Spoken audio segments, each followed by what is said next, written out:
coming out of a background that none of your family, I know, have ever been able to achieve what you are seeing now, what do you have to say to anyone out there who should not look at their background, who should not look at how they have begun, but can have hope to do more than what their parents ever did? What do you have to say to someone searching for answers like that?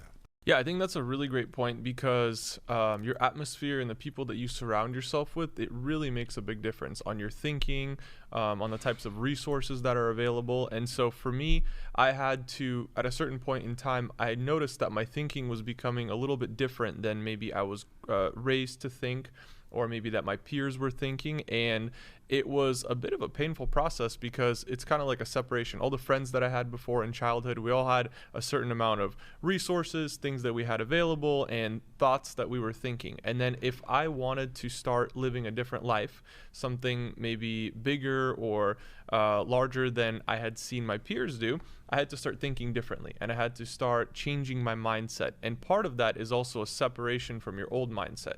So my old mindset was just like all my friends were thinking, and at a certain point, we started thinking differently. And it's not because one is right or wrong, it's just different. And so that created like a line of separation, even between my peers and my friends. And not that anybody did anything wrong, but we were just on different paths. And so over time, I noticed that some things began to work based on that thinking. And so I just started doubling down on the things that were working for me and not basing my thoughts or my goals or my aspirations based on what I had seen growing up, but what I was seeing other people do. So it was very important for me to start surrounding myself with people who are much more successful than I am, people who had achieved the things that I wanted to achieve.